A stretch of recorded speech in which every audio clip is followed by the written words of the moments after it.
朝鮮のね文字だという人がおるけれどもね、ここのこれを読んでおりますとね、決してそうでないと、日本独自の神代文字じゃと、そういうことを言っておりますよ。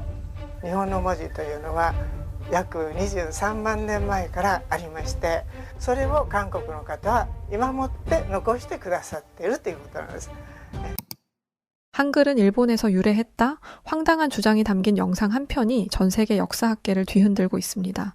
일본의 신대 문자에서 한글이 시작되었다는 믿기 힘든 이야기. 이 도발적인 주장을 확인하기 위해 미국인 역사학자가 직접 일본으로 향합니다. 그러나 현지에서 마주한 것은 위조품, 거짓 주장, 그리고 정체불명의 비석분. 그 끝에서 발견한 충격적인 진실, 일본의 가타카나가 한국의 구결에서 영향을 받았다는 역사적 증거. 더욱 놀라운 사실은 일본이 문자적 자존감의 부재를 한글에 대한 왜곡으로 감추고 있었다는 점. 세종대왕의 위대한 창제 정신, 일제강점기 목숨 걸고 한글을 지켜낸 선조들의 희생, 그리고 전 세계 K-팝 팬들이 자발적으로 배우는 글로벌 문자로 성장한 한글의 감동 스토리. 나라 잃은 언어는 침묵이 아니라 저항으로 남는다. 이제 세계가 주목하는 한글의 진정한 가치를 전 세계는 인정하고 그걸 경험하고 있다고 합니다. 과연 무슨 일이 있던 걸까요? 안녕하세요. 제 이름은 리차드 펠튼이라고 합니다. 미국에서 나고 자라 30년 넘게 고등학교에서 역사를 가르쳐온 교사이죠. 지금은 교단에서 물러나 동아시아 문자의 기원과 철학을 연구하며 조용한 삶을 살고 있습니다. 처음엔 단순한 취미로 가볍게 시작을 했어요. 하지만 이젠 제 스스로도 놀랄 만큼 동아시아 문자 연구에 대한 주제에 아주 깊이 빠져버렸습니다. 제 성격 자체가 꽤 차분하지만 또 이성적이고 사실을 밝히는 데는 매우 집요한 집념이 있기에 어느 한 곳에 꽂히면 끝을 봐야 하는 편이죠. 그렇게 퇴직 후에는 제 삶의 또 다른 오랜 꿈이었던 문자의 기원과 철학을 비교하는 책을 집필 중에 있었어요. 이 책을 통해 단순한 글자 너머에 담긴 사유체계와 세계관을 조금이라도 독자들에게 전하고 싶었습니다. 각 문자가 태어난 배경과 그 속에 담긴 철학적 구조들을 하나하나 들여다보는 과정은 생각보다 훨씬 깊고 때로는 꽤 벅찬 일이었죠. 그러던 어느 날이었습니다. 그날도 평소처럼 자료를 정리하고 온라인 커뮤니티를 둘러보며 세계 각지의 문자에 관한 이야기를 살펴보던 중이었습니다. 그런데 한 일본 커뮤니티에서 꽤 낯선 제목의 글이 하나 눈에 들어왔어요. 한글은 일본에서 유래했다. 신대 문자의 비밀. 처음엔 그저 자극적인 제목이라 생각하고 넘기려 했습니다. 하지만 역사학자라는 직업병 때문인지 한번 눈길이 간 그 글이 쉽게 머릿속에서 지워지지 않았어요. 결국 저는 클릭을 하게 되었습니다. 그 글에서는 꽤 충격적인 주장들이 펼쳐지고 있었어요. 한글은 일본에서 유래했으며 그 기원은 무려 23만 년 전에 신대 문자에 있다. 그리고는 낯선 기호들이 빼곡히 나열된 사진과 의미를 알 수 없는 비석과 목판의 사진들이 보였고 그 옆에는 고대 일본 선인들이 있었다는 설명이 붙어 있었습니다. 저는 그걸 보며 무척이나 당황스러웠어요. 무엇보다 제가 지금까지 알고 있던 문자사와는 전혀 맞지 않는 이야기였죠. 한글은 15세기 조선에서 창제된 문자로 창제자와 시기, 심지어 철학적 원리까지 모두 문헌에 남아있는 유일한 문자였습니다. 그런데 그렇게 알고 있던 한글이 갑자기 23만 년 전 일본에서 유래했다고 하니 정말 당황스러웠고 웃음이 났어요. 이건 너무 터무니없는 소리 아닌가? 누가 이렇게 허무맹랑한 소리를 쓴 거지? 그런데 꽤 그럴듯하단 말이지. 황당한 동시에 알 수 없는 불안감이 마음 한켠에 자리를 잡고 있었습니다. 에이, 설마 내가 모르는 다른 자료가 존재하는 건 아니겠지?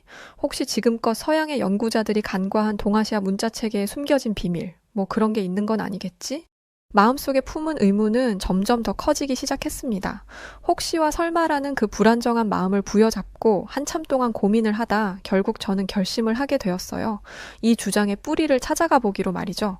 단지 누군가의 억측인지 아니면 새로운 연구의 단초가 될 수 있는 실마리인지 그것을 판단하기 위해선 직접 확인해야 했습니다. 그래서 저는 일본행 티켓을 끊었고 목표는 단 하나였죠. 한글이 일본에서 유래했다는 이 주장에 숨겨진 진실을 제대로 밝히고 오는 거야. 그렇게 제 발걸음은 일본으로 향했습니다. 믿기 어려운 주장을 검증하겠다는 마음 하나로 낯선 땅을 향해 떠난 먼 여정이었죠. 그렇게 일본에 도착하자마자 공항 근처 조용한 숙소에 저는 자리를 잡았어요. 비행기 안에서 정리한 메모에는 수십 개의 장소가 빼곡하게 적혀 있었죠. 인터넷 커뮤니티와 블로그, 영상 채널, 그 어떤 곳이든 신대문자 유물이라 불리는 것들이 있다는 곳은 모두 조사 대상이었습니다. 첫 번째 목적지는 나라 근처의 한 외딴 신사였어요. 일본 최초의 수도였다는 이 지역은 역사적 유물이 많은 곳이라 혹시나 하는 마음이 있었습니다. 산등성에 위치한 신사는 아침 안개 속에서 고요히 숨쉬고 있었습니다. 이곳에 청동 바울이라는 유물이 있다는 제보를 본 기억이 나 조심스럽게 신사 내부로 들어갔어요. 그런데 아무리 봐도 보이지 않아 관리인으로 보이는 중년 남성께 물었습니다. 실례합니다. 혹시 이 신사에 신대문자와 관련된 유물이 있다고 들었는데요. 볼 수 있을까요? 제 말에 그는 눈을 찡그리더니 한참을 생각하는 듯 했어요. 그러다 고개를 살짝 저으며 말했습니다. 그런 말이 오래전에 떠돌긴 했지만 저희가 보관하고 있는 유물 중엔 그런 건 없습니다. 실제로 본 적도 없고 공식 기록에도 없어요. 관리인의 대답을 듣고 순간 허탈함이 말할 수 없게 몰려왔습니다. 그러나 저는 주저하지 않고 바로 다음 목적지로 향했어요. 그러면서도 내심 속으로 불안하긴 했습니다. 설마 이곳마저 꽝인 건 아니겠지? 그래도 가서 직접 확인은 해봐야지. 설마라는 의심이 들긴 했지만 희망을 버릴 수 없었던 저는 그렇게 다음 목적지로 발걸음을 옮겼습니다. 이번엔 큐슈 남부의 한 작은 마을이었어요. 한 블로거가 신대문자 비석이라며 돌판 사진을 올렸던 곳이었죠. 현지에 도착해보니 돌판은 생각보다 너무 작았고 언덕 중턱에 아무렇게나 세워져 있었습니다. 그 위엔 희미하게 새긴 듯한 기호들이 언뜻 보이긴 했지만 자세히 보니 인위적으로 긁어낸 흔적이 역력했어요. 마치 어린아이들이 끌로 돌을 장난삼아 파놓은 듯한 그런 어설픈 조각이었습니다. 한참을 보고 있는 제게 다가온 이 마을의 노인은 저를 보고 웃으며 말했어요. 신대문자 비석이라 생각하고 왔나 보네. 그건 옛날에 어떤 사람이 세워놓고선 고대 문자라고 주장한 거요. 근데 학자들이 와서 조사한 결과 최근에 만든 조작품이라는 결론이 났죠. 노인의 말에 저는 고개를 끄덕이며 허탈감에 한숨을 내쉬었습니다. 정말 이렇게 다 허구였다는 것인지 일본까지 온 것에 대한 허탈함은 점점 더 커지고 있었죠. 그렇지만 남은 일정은 소화해야 했고 저는 이어서 세 번째 도쿄 인근의 민속박물관으로 향했습니다. 이곳은 신대문자 특별전을 열었다는 소문이 있었고 그걸 듣고 들른 곳이었죠. 하지만 제가 갔을 때 전시는 이미 끝난 지 오래였고 남아있는 것은 몇 장의 팸플릿이 전부였습니다. 답답함에 직원을 찾아가 물어보니 충격적인 말을 들을 수 있었어요. 솔직히 말씀드리면 그 전시는 과학적 근거보다는 민간 신앙에 가까워요. 유물이라 주장된 것들 중 상당수가 전문가들에 의해 위조로 판명됐습니다. 세 번째까지 모두 실패를 하고 나니 그제서야 마음속 어딘가가 무너져 내리는 기분이 들었습니다. 내가 너무 허무맹랑한 주장에 기대고 있었던 건 아닐까? 아니 정말 근거 없는 말들이라면 도대체 왜 이런 주장이 계속해서 사람들에게 퍼지고 있는 거지? 도무지 정답을 알 수가 없어 방황을 하기 시작했어요. 일본을 돌아다닌 며칠 내내 결국 허탕의 연속이었고 무의미한 나날을 보내야 했습니다. 유물이라 불리는 것들은 대부분 위조품이거나 현지에서도 아무런 신빙성을 갖지 못한 채 방치되어 있었죠. 누군가는 제게 고작 영상 하나를 보고 일본까지 간 것이 어리석은 선택이라고 손가락질을 할 수도 있습니다. 그러나 제게 한글이 신대문자에서 유래했다는 그 영상은 가벼운 충격이 아니라 학자로서의 자존심을 건드린 도전이었죠. 물론 주장의 실체는 보이지 않았고 어디까지나 증거 없는 믿음에 가까웠지만 저는 점점 다른 방향을 모색하기 시작했어요. 그러던 어느 날 도쿄 미타카의 한 작은 신사에서 우연히 팸플릿 하나를 얻었습니다. 그 안에는 지역 학술 모임에서 발표된 논문 제목이 적혀 있었죠. 대수롭지 않게 여기려 하던 바로 그때 제 눈에 유독 한 문장이 딱 보였습니다.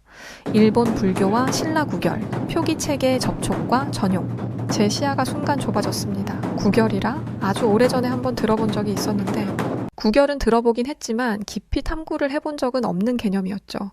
저 역시 참 오랜만에 보는 단어였는데 구결이라는 단어를 보자마자 직감이 딱 왔습니다. 저는 곧바로 국립국회도서관 도서검색 시스템에 접속을 했고 논문을 포함한 고바야시 요시노리 교수의 전집 일부가 보관되어 있다는 것을 확인한 뒤 도서관 예약을 넣었습니다. 그리고 다음 날 곧장 도쿄 지오다구 국립국회도서관으로 향했어요. 혹시 몰라 노트를 챙겨들고 그렇게 입장을 했습니다. 논문은 일본어 원문이었지만 다행히 학술적 문장들은 구조가 정형화돼 있어 큰 문제는 없었죠. 한 줄 한 줄 그렇게 조심스럽게 읽어 내려가던 중 중반주쯤에 교수는 이렇게 서술하고 있었습니다. 8세기 후반에서 9세기 초 신라에서 유입된 승려들과의 교류를 통해 불경의 해석 체계로서 구결이라는 보조 문자 시스템이 사용되었고 이는 곧 일본 내 고유 문자 체계의 형성과 맞물려 있다. 그리고 그 아래 흑백으로 인쇄된 한 장의 필사본 도판이 보였죠. 법화경, 한문 원문 옆에 작게 기입된 주석 문자와 정교하고도 단순한 선, 그리고 가늘지만 분명한 곡선의 형태들이 보였습니다. 제 눈은 점점 커지기 시작했고 손끝이 저릿해졌어요. 이건 정말 가타카나와 너무 흡사하잖아. 가타카나와 같은 음절 문자들이 구결의 자형과 거의 일치하는 구조를 가지고 있었습니다.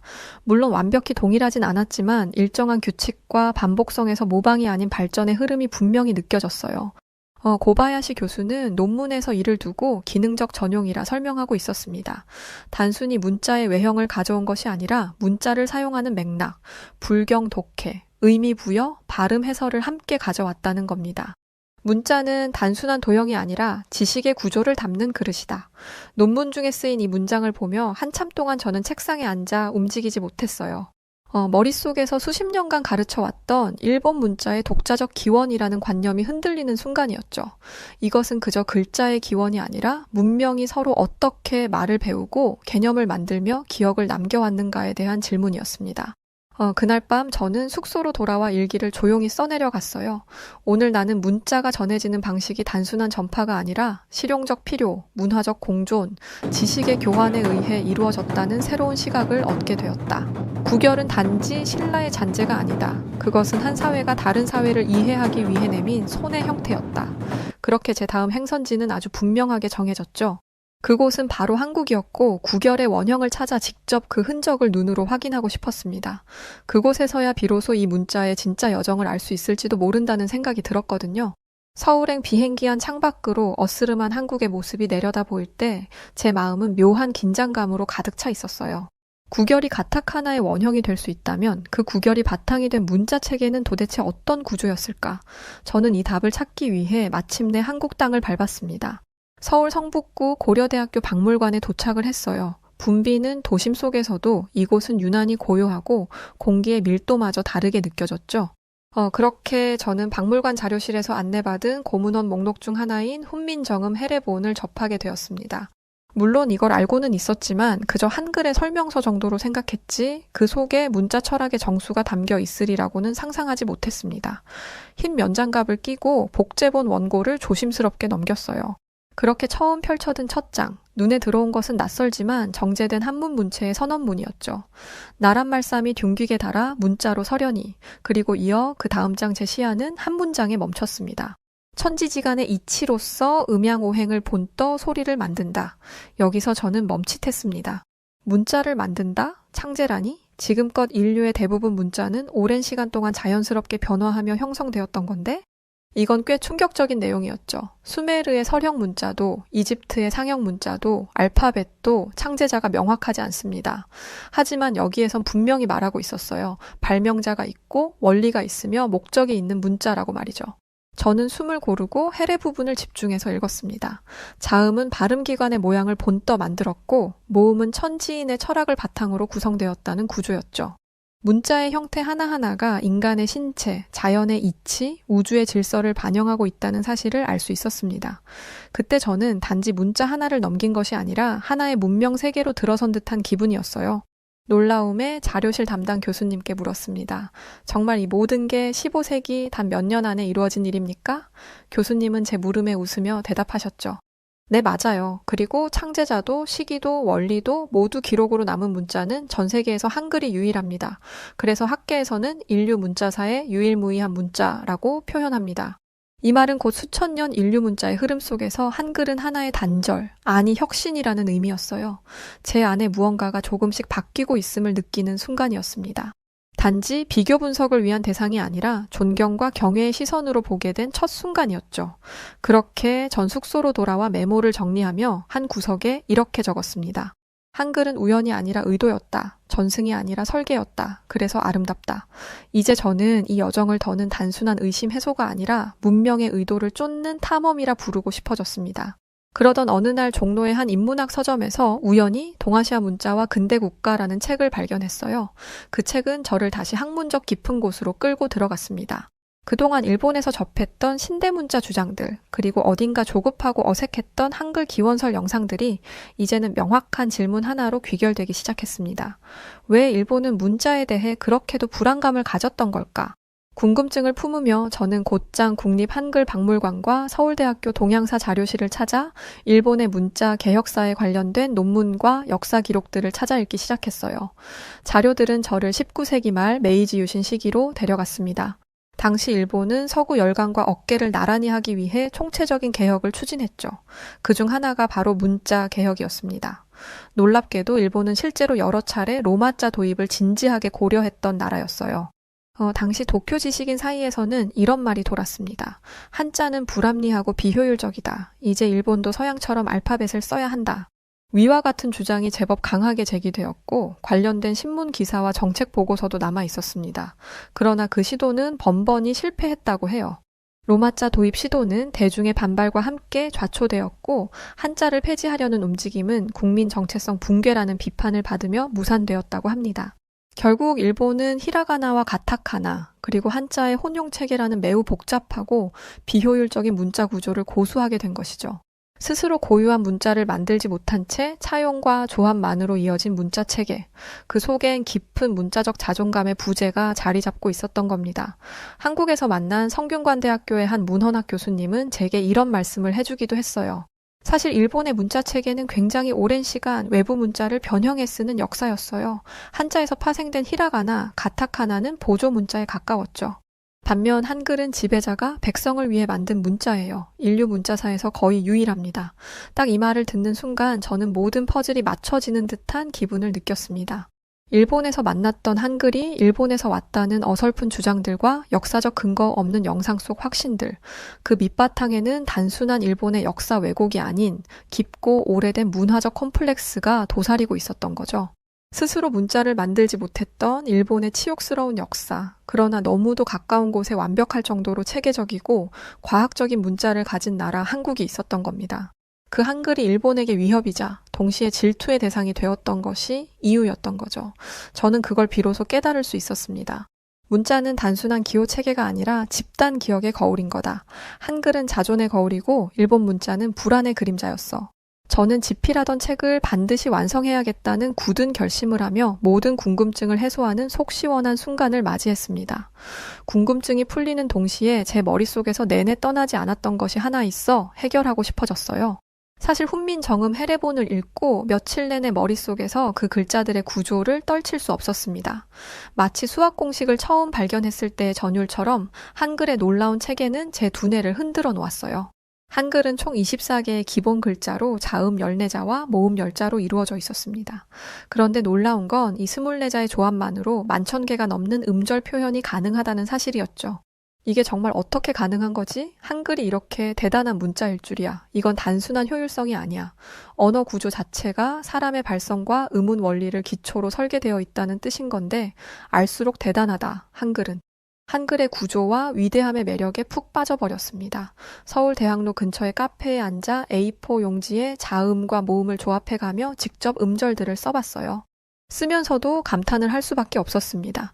정말로 규칙적이면서도 무한에 가까운 조합 가능성은 마치 언어학적 레고 블록을 조립하는 기분이 들었거든요. 한참 동안 한글의 매력에 빠져있던 저는 일본어와 비교를 해보기 시작했습니다. 일본어는 히라가나, 가타카나 두 음절 문자 체계 위에 한자까지 결합된 아주 복잡한 구조이죠. 그런데 가장 큰 문제는 동음이어의 홍수였습니다. 예를 들어 일본어에서 하시는 다리, 젓가락, 끝 등 서너 개의 의미를 문맥 없이 구별할 수 없었어요. 표기상으로는 모두 동일했으니 말이죠. 하지만 한글은 달랐습니다. 소리뿐 아니라 뜻의 층위까지 고려하여 철자로 명확하게 구분할 수 있었어요. 다리는 의미에 따라 문장에서 맥락을 확인하는 것은 물론이고 필요시 한자 병기를 통해 정확성을 보완할 수 있었습니다. 한글은 진짜 대단한 문자야. 이건 인정할 수밖에 없어. 한글은 사람의 혀, 입술, 목소리를 그대로 따라가며 만들어진 문자인데 세상에 이런 문자는 한글 말고는 없지. 정확히 훈민정음 해례본에서 설명하는 원리 그대로 인체 발음 기관을 모사하여 설계된 문자인 한글은 정말 경이롭게 보였습니다. 기호 체계가 아닌 생물학적 언어 도구라는 말이 떠오를 정도였죠. 며칠 후 저는 서울의 한 초등학교 앞을 지나며 아이들이 노래 부르듯 한글을 읽는 모습을 봤습니다. 모음과 자음을 짧은 리듬으로 읊고 또박또박 따라 쓰는 모습이 아주 인상적이었죠. 그때 문득 이런 생각이 들었습니다. 미국의 어린아이들도 이렇게 쉽게 읽고 쓸 수 있는 문자가 있다면 얼마나 좋을까. 한글이라면 미국에서도 아이들이 읽고 쓰기 쉽게 배우는 언어가 될 수 있겠는데, 알파벳은 단순하다는 평가를 받지만 사실상 영어는 철자와 발음이 너무 달라 미국 아이들도 파닉스 훈련에 몇 년을 소비해야 합니다.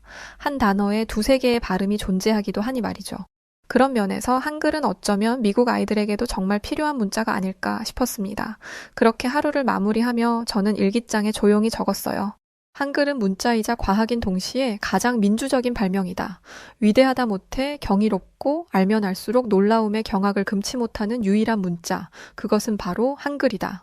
그리고 이내 마음속에서 집필하던 책의 주제가 분명하게 정해졌어요.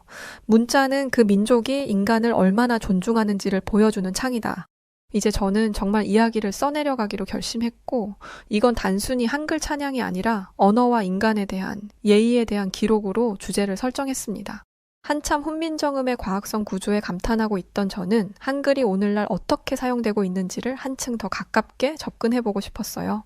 외국인도 한국인들도 많은 홍대로 가서 근처의 북카페에서 조용히 노트북을 열어두고 시간을 보내고 있었습니다. 현대의 문자, 특히 젊은 세대에겐 어떻게 다가가고 있을까?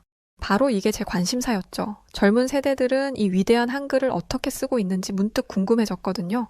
그래서 검색창에 무수히 많은 질문어를 검색하다 문득 K-팝 열풍이 떠올랐고 해외에서 엄청난 유명세를 떨치고 있는 그룹 하나가 떠올라 검색해봤습니다. BTS 팬 커뮤니티 검색만 했을 뿐인데 이게 다 뭐야? 사이트에 블로그, 유튜브 채널까지 셀 수도 없을 정도잖아. 인기가 많다는 건 알았지만 진짜 대단하긴 하네. 쏟아지는 수십 개의 사이트 중 하나를 눌러보니 화면에 떠오른 첫 댓글이 보였습니다. 방탄 덕분에 한글을 배우게 됐어요. 저는 미국에 있는 리사예요. 꼭 한국에 갈 거고 그곳에서 직업을 구해서 살 겁니다. 하하. 저는 미국인 리사라는 사람이 쓴 댓글을 한동안 멍하니 바라봤습니다. 단순한 팬심을 넘어 전 세계의 젊은이들이 자발적으로 한글을 배우고 있다는 사실을 알 수 있었죠. 그건 과거 라틴 문자나 영어가 누리던 위상을 지금 이 작은 나라의 문자인 한글이 차지하고 있다는 증거였습니다. 이어 블랙핑크라는 그룹의 팬 채널에도 들어가 보니 앞전과 비슷한 상황이 보였죠. 브라질, 태국, 프랑스, 이집트, 유럽, 그야말로 국가와 인종을 초월한 팬들이 저마다 서툰 한글을 사용하며 댓글을 쓰고 있었어요. 지수 언니 예뻐요. 많이 사랑해요. 짱 최고 예뻐요. 더 흥미로웠던 것은 팬들끼리 서로에게 한글 애칭을 지어주는 모습이었습니다. 어떤 팬은 닉네임을 까비짱으로 쓰고 있었고 또 다른 팬은 오빠라고 쓰고 있었죠. 심지어 크크크라는 한글 웃음소리까지 복사해서 쓰고 있는 외국 팬들의 모습에 충격을 받았습니다. 한국어는 더 이상 한국만의 언어가 아닌데 언어란 단순한 정보 전달의 수단이 아니라 감정과 정체성을 표현하는 틀이라고 생각해요. 그리고 지금 이 순간 한글은 그 틀이 되어 전 세계 젊은이들의 공감과 연결을 이끌고 있었죠. 그렇게 주변을 둘러보니 한국어를 하는 외국인들이 상당히 많다는 것을 알았습니다. 김치찌개를 먹자니까 계란말이에 치즈 추가해서 먹으면 안 매워. 그리고 그 집 김치찌개는 원래 안 매워서 먹을 수 있어. 놀랍게도 저 말은 한국인이 아니라 제 옆을 지나던 노란머리 외국인이 한 말이었죠. 정말 혼란스러울 정도의 한글의 위대함을 느끼던 순간들이었습니다. 한글은 지금 전 세계 젊은이들의 사랑, 유쾌함, 소속감을 담는 그릇이 되어가고 있다는 느낌이 들었어요. 이 얼마나 놀라운 진화인지 훈민정음의 정신이 21세기 SNS에서 다시 부활하고 있다는 사실이었죠. 저 역시 조용히 한글로 제 이름을 적어보기도 했습니다. 리처드 펠튼, 한국인들처럼 보기 좋은 한글의 형태는 아니지만 참 멋지고 훌륭해 보였어요. 유독 한국의 멋진 정서들이 많이 묻어있던 서울 인사동 거리를 거닐던 중 작은 디자인 편집숍 하나를 발견했습니다. 그곳에서 저는 우연히 한 켤레의 스니커즈를 발견했어요. 그런데 신기하게도 옆면에는 선명한 붓글씨체 한글이 새겨져 있었고 태극 문양도 있었죠. 심지어 뒷부분에는 훈민정음 반포일이 정갈이 인쇄되어 있었습니다. 한글날 기념 스니커즈? 저는 그 문구를 읽고 멈춰섰습니다. 그 제품은 라카이 코리아라는 브랜드의 한정판이었죠. 알고 보니 이 브랜드는 한국의 역사, 언어, 독립운동 이야기를 디자인에 담아 세계로 전파하고 있었습니다. 스니커즈뿐 아니라 태극기 팔찌 등 한글과 디자인을 함께 결합하는 멋진 아이디어였죠. 저는 그 브랜드를 검색해봤고 홈페이지 그리고 글로벌 쇼핑 플랫폼에는 수많은 외국 소비자들의 생생한 리뷰가 달려 있었습니다. 이 신발을 신을 때마다 내 발 밑에 하나의 역사가 함께 걷는 것 같은 기분이야. 한글은 꼭 그냥 단순한 알파벳이나 문자가 아니라 예술과 같은 느낌이 들어서 아주 특별하지. 그 리뷰를 보고 한동안 저는 아무 말도 할 수 없었습니다. 브랜드가 제품 설명에 함께 소개한 스토리에는 한글 창제의 정신, 그리고 일제강점기 시절 한글을 지키려는 수많은 이들의 희생이 함께 담겨 있었어요. 1443년 세종대왕은 백성을 위해 소리를 담는 문자를 만들었습니다. 일제강점기 누군가는 목숨을 걸고 비밀리에 한글을 가르쳤으며 지금 이 문자는 단지 문자 그 이상의 것이죠. 정신이며 저항이며 사랑이자 그들의 희생 정신입니다. 일제강점기 누군가는 목숨을 걸고 비밀리에 한글을 가르쳤으며 지금 이 문자는 단지 문자 그 이상의 것이죠. 정신이며 저항이며 사랑이자 그들의 희생 정신입니다. 라카이 코리아는 단지 제품에 한글을 인쇄하는 것을 넘어서 한글의 철학과 역사, 그리고 그것이 지켜진 과정까지 담아 하나의 문화적 메신저 역할을 하고 있었죠. 제가 가장 감동받은 것은 태극기 팔찌에 적힌 각인이었어요. 나라 잃은 언어는 침묵이 아니라 저항으로 남는다. 이 문장을 보며 저는 아주 경건해졌고 한글이 담고 있는 위대함과 한국이라는 이 작은 나라의 국민들이 지니고 있는 위상을 다시금 깨달은 순간이었죠. 문자의 철학 그 중심에는 한글이 있던 것입니다. 일제강점기라는 아픈 역사가 있는 한국은 그 당시 국권만 빼앗긴 것이 아니라 언어조차 빼앗기려 했던 나라였죠. 학교에서는 일본어만 사용이 허용되었고 거리에서는 조선어 간판이 철거되었으며 가정에서는 아이에게 조선어로 말하면 처벌을 받아야 했다고 합니다. 심지어 창씨 개명을 통해 이름마저 빼앗아갔죠. 서울의 어느 도서관 역사자료실에서 한글 독립운동이라는 책을 보던 중 한 장의 사진을 봤습니다. 낡은 종이에 흐릿하게 인쇄된 조선어사전 원고 아래에는 작은 손글씨 메모가 있었죠. 이 책이 완성될 때까지는 조선어가 살아있다는 증거다. 이 사전을 만들기 위해 평생을 바친 이가 있었습니다. 바로 주시경 선생이었죠. 1900년대 초반 그는 국어 문법이라는 개념조차 없던 시대에 조선어 문법 체계를 정립했고 제자들과 함께 우리말 사전 편찬 작업을 시작했다고 해요. 그 뒤를 이어 김두봉, 이극노, 이희승 같은 언어학자들이 암암리의 한글 교육을 계속했다고 합니다. 이들은 일제가 금지한 조선어 강습소를 몰래 운영했고 압수와 폐간을 반복하며 조선어학회 사전이라는 이름의 프로젝트를 결코 포기하지 않았죠.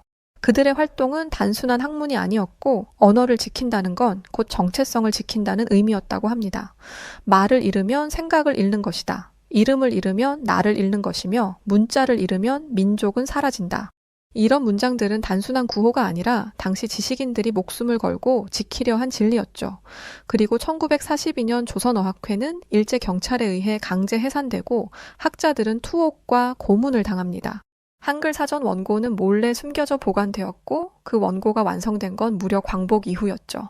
저는 그 이야기를 읽고 서울의 거리를 한참 동안 바라봤어요.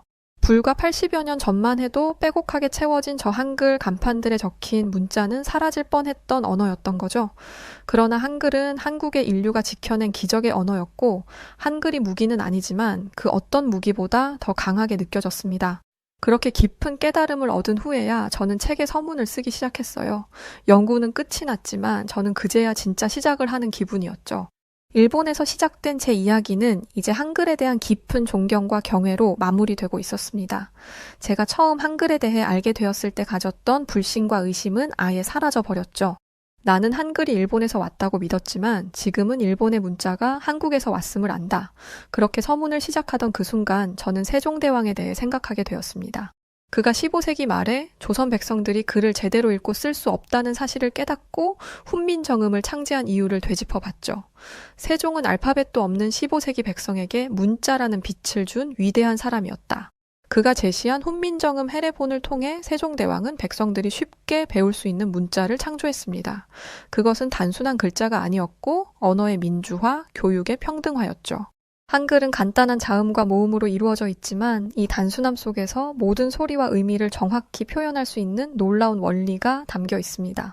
그것은 당시 창제된 문자 중 가장 과학적이고 체계적인 문자였으며 세종의 백성을 향한 배려와 사랑이 고스란히 녹아 있었죠.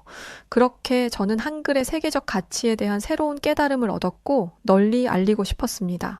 이 언어는 한 나라를 살렸고 지금은 세계의 감탄을 이끌고 있다. 제가 한글을 처음 접했을 때 그 작은 글자들 속에서 그렇게 큰 힘을 느낄 줄은 전혀 몰랐어요. 하지만 이제는 세계적으로 유일하게 영향력 있는 문자로 자리 잡은 한글의 역사적 중요성을 뼈저리게 느끼고 있습니다. 저는 이제 완전히 다른 사람처럼 한글에 대한 새로운 시각을 가지게 되었어요. 제가 느낀 한글의 위대함은 단순한 문자 이상의 의미를 지니고 있으며 한글은 곧 한국의 정신이자 그 정신이 전 세계로 퍼져나가는 과정을 보고 있는 것이라는 것을 명확하게 알았습니다. 한글은 단순한 문자가 아닌 한민족의 문화적 자부심이자 세계를 향한 다리가 될 것이라는 것을 저는 확신하고 있어요.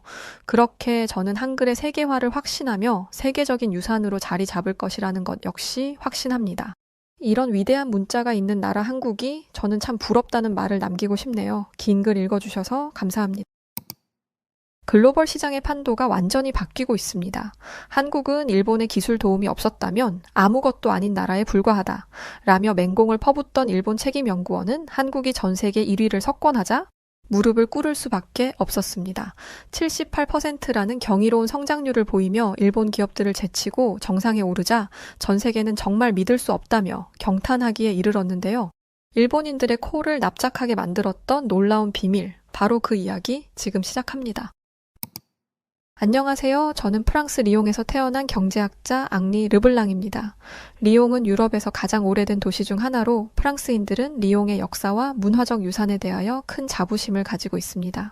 하지만 저는 어렸을 때부터 이 도시의 고풍스러운 거리와 르네상스 양식의 건물들 사이에서 뛰어놀며 이런 생각을 많이 했어요. 리옹은 너무 구닥다리야.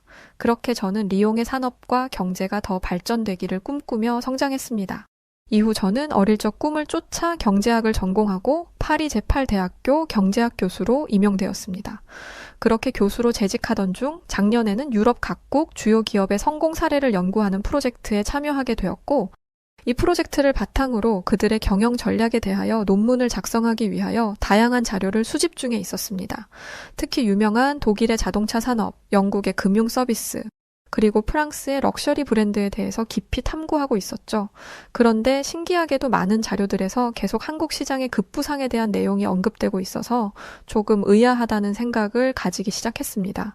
그때까지만 해도 저는 한국에 대해서 아는 바가 거의 없었거든요. 그러던 중 때마침 프랑스 공영방송사인 텔레비지옹에서 방영하는 다큐멘터리를 보게 되면서 본격적으로 한국에 대한 관심을 가지기 시작했습니다. 그 다큐멘터리에서는 한국의 대기업인 삼성과 현대가 글로벌 시장에서 엄청난 성과를 거두는 모습을 보여주고 있었는데요. 솔직히 저는 굉장히 의아했습니다. 어떻게 이 작은 나라가 이렇게 세계적으로 강력한 기업들을 탄생시킬 수 있었을까 하는 의문이 머릿속을 떠나지 않더군요. 그 방송에서는 삼성과 현대가 성공한 현재의 모습만 집중적으로 보여주고 있었기 때문에 저는 그 성공의 이유에 대해 전혀 이해하지 못하고 있었습니다. 그리고 솔직히 두려움도 느껴졌습니다. 이러다가는 한국이 프랑스나 유럽을 압도할지도 모른다는 생각까지 들었거든요. 사실 처음에는 이렇게 생각하고 말았죠. 한국의 성공은 단순히 운이나 기술 모방 때문이라고요. 하지만 곧 그게 엄청난 편견이라는 걸 알게 되었죠. 며칠 뒤 저희 대학의 타 대학의 한국학 전문 교수가 초빙되어 강연을 하였고 이제 막 한국에 대한 관심이 싹트기 시작한 저는 주저없이 그 강연에 참석했습니다. 그 강연을 통하여 저는 한국이 이룩한 엄청난 경제적 성과 뒤에 국가와 민간 기업과 온 국민이 함께 흘린 엄청난 피와 땀과 눈물이 있다는 걸 알게 되었습니다. 특히 위기, 한국이 성장한 배경에는 언제나 지리적, 역사적, 정치적 위기가 있었고 그 위기를 귀신처럼 기회로 바꿔온 한국과 한국인의 저력에 큰 감명을 받아버렸습니다. 그래서 저는 준비하던 논문을 잠시 뒤로 미루고 한국의 기업 문화에 대하여 직접 탐구하기로 결심했습니다. 그러던 중 저는 5개월 뒤에 개최되는 세계 경제 포럼의 프랑스 측 발표자로 선정되었고 저는 이 포럼에서 발표할 내용으로 삼성과 현대의 성공 비결로부터 배워야 할 것이라는 주제를 선정했습니다. 이어서 대학의 지원을 받아 저를 도와줄 연구원 3명을 모집했는데요. 그 중에는 다카시라는 일본 출신 연구원도 있었습니다. 이렇게 이들과 함께 연구를 시작하게 된 저는 삼성과 현대의 뛰어난 점에 대한 자료를 상세히 수집해서 연구원들과 토론의 시간을 가졌습니다. 그렇게 토론을 하던 중 갑자기 방 안이 술렁거렸습니다. 그때까지 침묵을 지키고 있던 다카시가 던진 냉소적인 말 한마디 때문이었죠. 삼성과 현대? 결국 일본 기술을 베껴서 성공한 케이스일 뿐. 갑작스럽고 무례한 그의 주장에 저는 무척 당황스러웠지만 본능적으로 바로 반박했습니다. 제가 연구한 바로는 그들의 성공은 단순한 기술 모방이 아니라 독창적인 혁신과 끊임없는 도전에서 비롯된 것인데요. 그러자 다카시는 비웃으며 대꾸했습니다. 그렇게 말할 거면 직접 가서 확인해보지 그래요? 한국이 진짜로 일본을 뛰어넘었는지. 턱도 없지. 이후 저는 계속해서 다카시와 의견 충돌을 벌였습니다. 그의 주장은 한결같았죠. 한국 기업은 일본 기술 없이는 결코 성장할 수 없었다. 삼성과 현대의 성공 비결은 바로 일본의 기술이다. 딱히 그의 말에 반박할 만한 확실한 지식이 없었던 저는 한국 기업과 일본과의 관계를 설명하는 자료들을 찾아보았지만 안타깝게도 프랑스에는 명확한 자료가 거의 없었습니다. 또 내심으로는 정말 다카시의 말이 맞는 건 아닐까? 내가 한국에 대해서 잘못 알고 있는 건 아닐까? 하는 생각도 들었습니다. 어쨌든 이런 분위기로 가다가는 세계 경제 포럼 준비가 엉망이 되리라 판단한 저와 연구원들은 확실한 정리를 위해서 한국과 일본을 방문하는 현장 연구를 진행하기로 결정했어요. 그렇게 저는 한국행 비행기에 몸을 싣고 진짜 답을 찾아 나서게 되었죠. 사실 다카시의 주장은 저에게 큰 부담이었습니다. 그의 주장과 태도를 통해서 깨달은 사실이 하나 있었거든요. 그것은 제가 한국에 대해 알고 있는 것이 아직 충분하지 않다는 사실, 그것만은 분명했거든요. 솔직히 호기심과 열정을 기반으로 이제 갓 연구를 시작했기 때문에 저 자신도 저를 확실히 믿지 못하고 있는 상황이었죠. 그 상황에서 다카시의 말은 그저 드러난 데이터와 통계만으로는 한국과 한국 기업의 진정한 힘을 이해할 수 없다는 생각이 들게 만들었죠. 한국으로 향하는 비행기 속에서도 제 머릿속은 복잡한 생각들로 가득했습니다. 삼성과 현대의 진짜 성공 비결은 무엇일까? 일본 연구원 다카시의 주장은 과연 사실일까? 그게 정말 사실이라면 지금까지 세계 경제 포럼을 위해서 들인 시간과 비용이 전부 허사가 되어버리는데 어쩌지? 한국에 도착한 지 이틀째 되는 날, 저와 연구원들은 삼성 본사를 방문하기 위하여 서울 강남으로 향했습니다. 도시의 화려한 빌딩 숲과 질서 정연한 거리, 그리고 바쁘게 움직이는 사람들의 모습은 마치 한편의 세련된 영화처럼 느껴졌습니다. 하지만 마음 한편엔 다카시의 비웃음 섞인 말이 계속 맴돌고 있었습니다. 삼성과 현대가 독자적으로 성공했다고? 웃기지 마. 그건 일본 기술의 유산일 뿐이야. 삼성 본사에 도착해 로비에 들어선 순간 저는 압도당했습니다. 유럽 기업 그 어디에서도 볼 수 없는 초현대적인 디자인과 너무나 효율적으로 움직이는 직원들, 그리고 곳곳에 걸린 혁신적인 제품 이미지들은 이곳이 단순한 회사가 아닌 하나의 새로운 세상처럼 느껴졌습니다. 여기가 바로 다카시가 비웃었던 그곳인가? 미팅룸에서 삼성의 연구개발팀을 만나기 전 안내 직원이 저희를 기업 전시관으로 데려갔습니다. 전시관 안에는 그동안 삼성이 개발한 수많은 전자제품들과 갤럭시 시리즈의 최신 제품이 총망라되어 있었죠.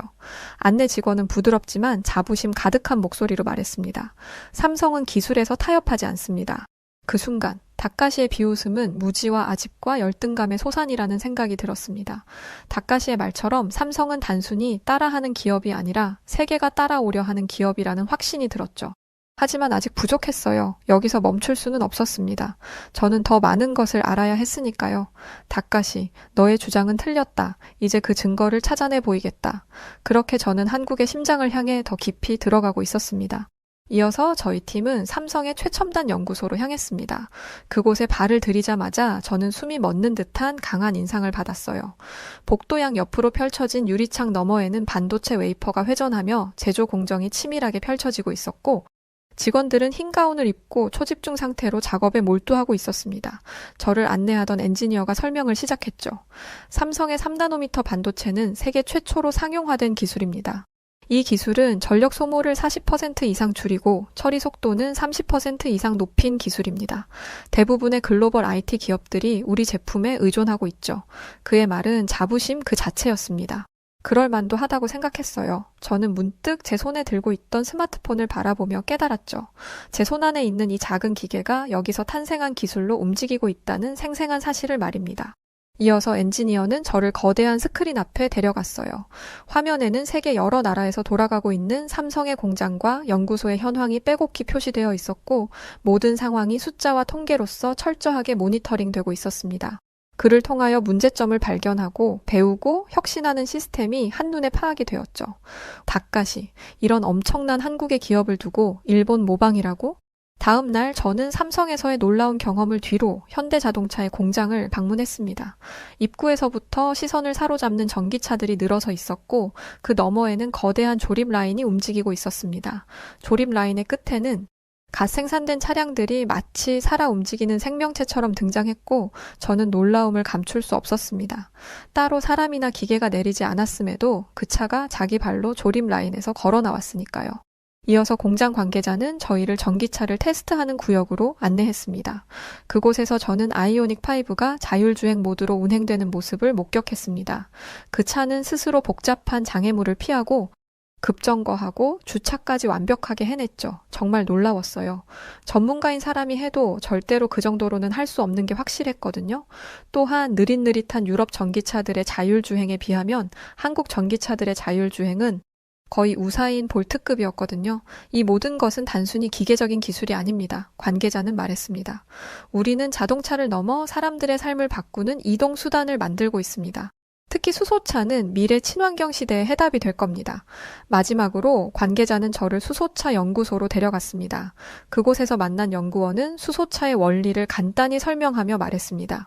우리는 기술뿐 아니라 철학을 연구해요. 이 차는 환경을 오염시키지 않고 오히려 물만 남기죠. 우리의 목표는 단순한 판매가 아니라 지구를 위한 혁신입니다. 그 순간 저는 프랑스인임에도 가슴이 벅차올랐어요.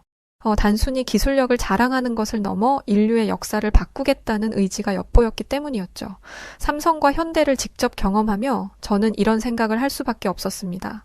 한국이 단순한 경제 강국이 아니구나. 세계의 미래를 디자인하는 나라였어. 이들은 기술로 시장을 지배하는 것뿐만 아니라 철학으로 세계를 감동시키고 있었습니다.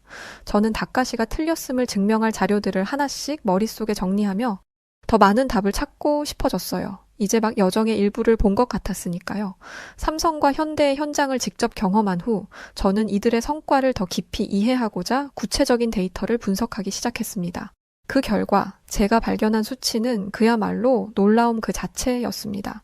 삼성은 현재 전 세계 반도체 시장의 19.8%를 차지하며 1위를 지키고 있었는데 이는 인텔, TSMC 등 글로벌 경쟁자를 따돌린 기록적인 성과였죠.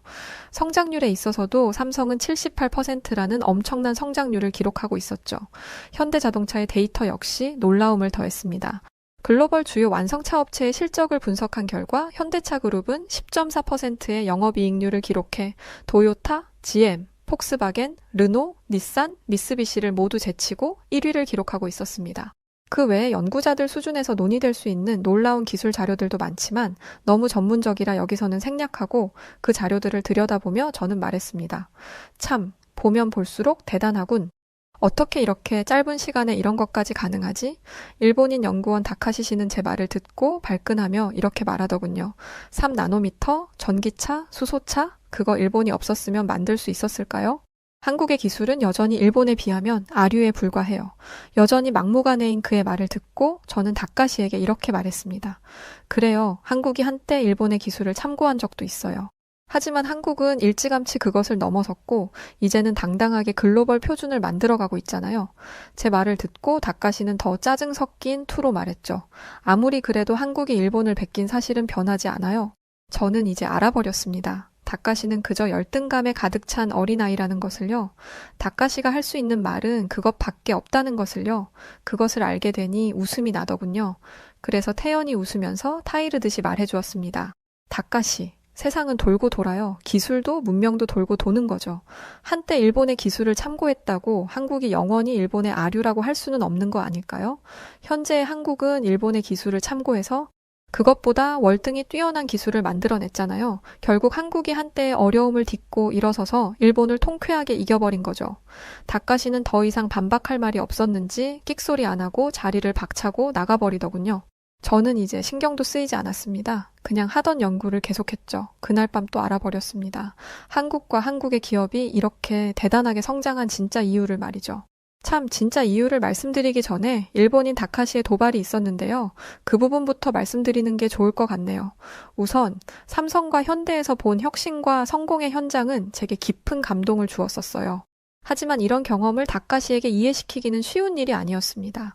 오히려 그의 반발은 더욱 거세졌죠. 삼성과 현대를 방문 후 저는 다카시를 포함한 3명의 연구원들과 간단한 토론 시간을 가졌어요. 지금까지 한국에서 보고 듣고 정리한 자료들을 나누면서 그들의 의견을 듣고 싶었거든요. 그 자리에서 저는 삼성의 3나노미터 반도체 기술과 현대의 수소차 혁신에 대한 자료를 공유하고 발표를 했습니다. 저의 발표가 끝나자마자 닥가시는 손을 번쩍 들고 발언했습니다. 그 모든 데이터가 흥미롭긴 하지만 앙리 씨, 간과한 부분이 있네요.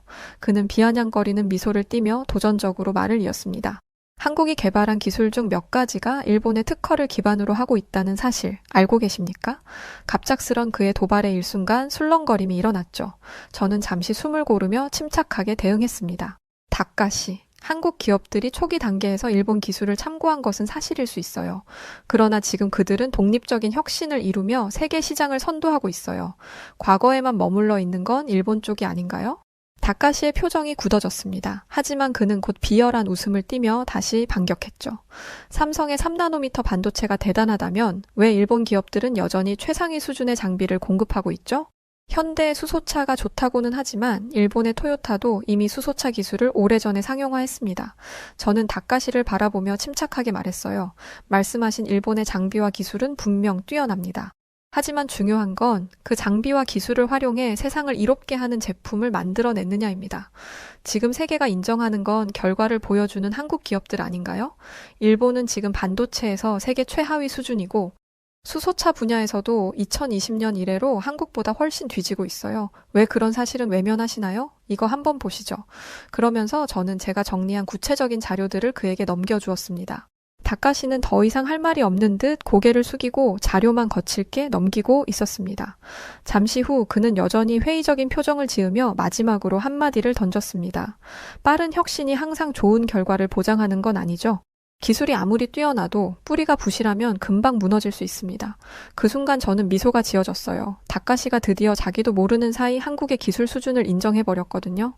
그리고 한국의 기술이 뛰어나도 뿌리가 부실해서 곧 무너질 것이라는 말을 들으니 새로운 연구 방식이 떠올랐습니다. 이 도전은 명백히 그의 마지막 반격이었지만 이것은 오히려 저에게 확실한 기회가 되겠다는 느낌이 들었죠. 좋습니다. 그럼 뿌리를 한번 확인해보죠. 닥가시의 도발 이후 한국 기업의 뿌리, 즉 철학과 열정을 확인하기 위하여 질적 연구조사를 시행했습니다. 쉽게 말해서 사람의 생각을 직접 들어보는 연구조사를 말하죠. 그냥 인터뷰라고 생각하면 쉽습니다. 삼성 연구소를 다시 방문했을 때 저는 인재 중심 경영이라는 문구를 곳곳에서 발견할 수 있었습니다. 유럽 그 어디서도 볼 수 없었던 문구였죠.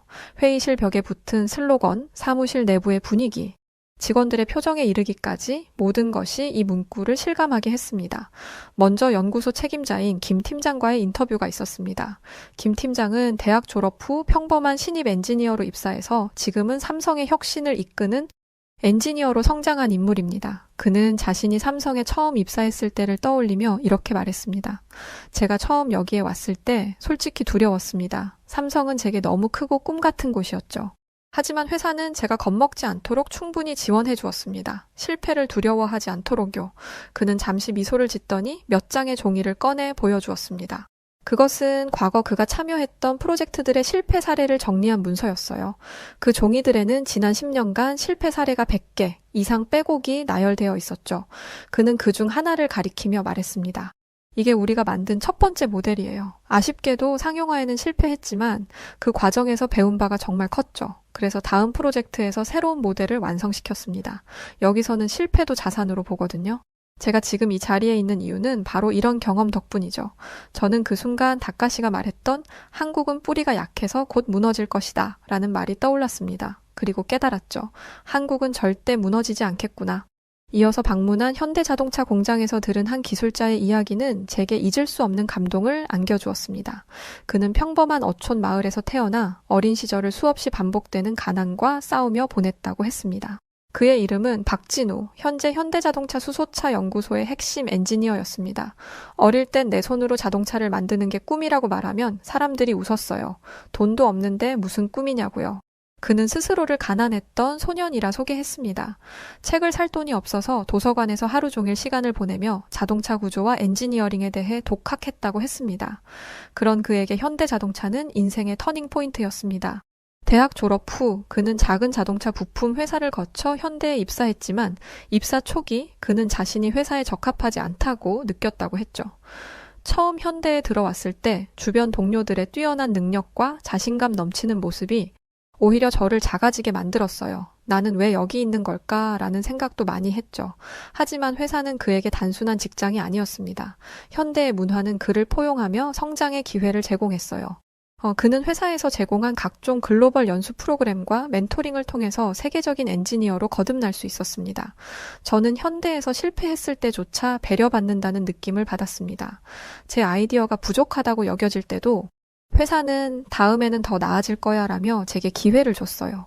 그는 자신이 수소차 개발팀에서 맡았던 가장 어려운 프로젝트를 설명하며 당시를 떠올렸죠. 우리가 수소차를 개발할 때 첫 번째 시제품은 기대에 한참 못 미쳤어요. 상용화는커녕 테스트 단계조차 넘기지 못했죠. 그때 저는 모든 걸 포기하고 싶었습니다. 그런데 부장님은 이렇게 말씀하셨어요. 진우, 이건 실패가 아니라 더 나은 방향으로 가는 과정이야. 위에서도 우리를 믿고 기다리고 있으니까 조금만 더 노력해보자라고요. 그 말이 저를 버티게 했습니다. 그의 눈빛은 단단했지만 깊은 감정을 담고 있었습니다. 지금의 현대자동차 수소차는 그렇게 뼈저린 실패를 딛고 탄생한 기술의 결정체였습니다. 현대의 수소차는 단순히 차가 아니라 사람의 꿈과 회사의 신뢰가 결합된 결과물이었던 것입니다. 이외에도 우리는 많은 사람들을 인터뷰했습니다. 그 결과를 정리하니 딱 2가지 원칙이 보였죠. 첫 번째는 사람을 중심에 둔다는 것이었고, 두 번째는 실패를 두려워하지 않고 도전할 수 있는 분위기를 만들어준다는 것이었습니다. 결국 이 2가지는 하나의 뿌리로 설명할 수 있겠군요. 그것은 바로 사람이라는 것이죠. 결국 삼성과 현대의 눈부신 성공에는 단순히 이론적인 기술의 발전뿐만 아니라 그 기술의 든든한 뿌리가 되는 사람이 있었던 것이죠. 인터뷰를 다 마치고 나서 다카시에게 물었습니다. 어때요? 소감이? 사람을 중심에 둔다는 건 참 흥미로운 철학이군요. 일본의 기업 문화와는 확실히. 그는 스스로 마음이 혼란스러운 듯 말을 끝맺지 못했습니다. 저는 회심의 미소를 지었습니다. 그리고 속으로 생각했습니다. 다카시, 이건 단순한 기술의 문제가 아니야. 한국 기업이 진정 세계를 이끌어가는 이유는 그들이 사람과 사람의 꿈을 믿기 때문이야. 지금 당신도 느끼고 있잖아. 이렇게 한국에서의 현장 연구를 마친 저희는 곧바로 일본으로 날아갔습니다. 일본에서의 현장 연구까지 완료해야 더 정확한 연구 결과가 나오니까요. 솔직히 저는 조금 불안하기도 했습니다. 한국을 방문하는 동안 다카시의 기세가 많이 꺾이긴 한 건 사실이지만 일본에 아직 내가 잘 모르는 뭔가 강력한 게 있지 않을까 하는 막연한 두려움도 들었기 때문이죠. 이런 두려움을 안고 저희는 한때 세계를 휩쓸었던 S전자회사를 방문했습니다. 가는 길에 다카시는 자신 있게 이런 말을 했습니다. 우리 일본 기업들은 꾸준히 품질을 높이고 오랫동안 신뢰받는 기술을 만들어 왔어요. 한국처럼 빠르진 않아도 견고함이 우리의 강점이죠. 하지만 S사를 방문하면서 저는 혼란스러운 모습을 목격하게 되었어요. 회사 로비에 들어서자 곳곳에 오래된 제품들이 전시되어 있었습니다. 1990년대 출시된 브라운관 TV, 초기형 전자사전, 소형 테이프 녹음기 등 과거의 영광을 자랑하듯 늘어선 제품들. 다카시는 자랑스러운 표정으로 말했어요. 이 제품들이 보이시죠? 이게 바로 일본 기술의 역사를 보여주는 명백한 증거입니다. 하지만 저는 고개를 갸웃하며 물었어요. 여기 있는 제품들 모두 과거 성공을 거둔 것들이군요. 그런데 최근 혁신적인 제품들은 어디에 있죠? 다카시는 순간 아차 하는 표정을 보이며 말을 잇지 못하더군요. 그때 S사의 임원이 끼어들며 부랴부랴 최근 출시된 제품들을 보여줬습니다. 하지만 그 제품들은 이미 글로벌 시장에서 한국과 미국 기업에 밀려 시장 점유율이 미미한 제품들에 불과했죠. 저의 실망한 표정을 살피던 그 임원은 난처한 표정으로 이렇게 말했습니다. 솔직히 말씀드리면 우리는 기술적으로 여전히 강력하지만 시장의 변화 속도가 너무 빨라서 따라가기 어려운 상황입니다. 저는 S사의 개발팀을 방문해 수석 엔지니어를 만나서 새로운 프로젝트에 대해서 물어보았습니다. 지금까지는 그렇다 손 치더라도 앞으로는 어떨지 궁금했거든요. 수석 엔지니어는 한숨을 내쉬며 말하더군요. 저희는 여전히 고품질 제품을 만드는데 초점을 맞추고 있습니다. 하지만 새로운 기술 개발을 위한 투자와 과감한 도전이 부족한 것도 사실이에요. 위에서 실패할 위험이 있는 도전은 꺼리는 분위기가 있습니다. 아까 그 임원이 말을 보태었죠. 사실 몇 년 전 새로운 전자기기를 개발하려는 계획이 있었는데 회사의 관료주의적인 결정 때문에 프로젝트가 중간에 갑자기 중단된 적이 있었습니다. 당시에는 큰 손실을 피하기 위해서라고 했지만 그 후로 한국의 경쟁사들이 유사한 제품으로 시장을 장악해버렸죠. 우리 팀에서도 한국과 미국 기업들이 빠르게 성장하는 모습을 보며 위기감을 느끼고 있습니다.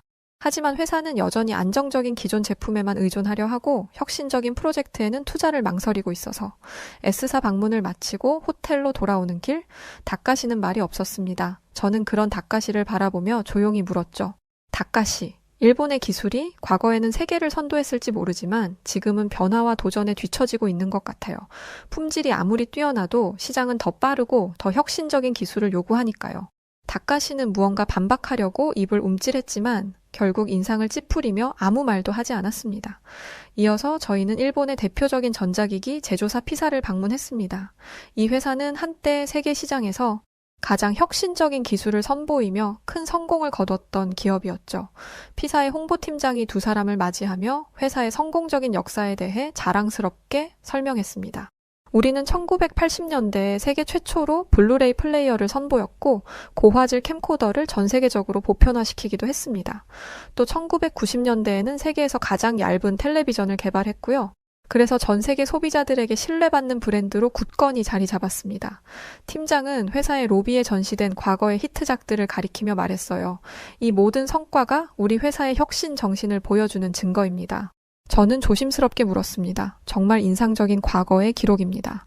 그런데 최근 몇 년간 피사가 시장에서 두각을 나타낸 신제품은 어떤 게 있을까요?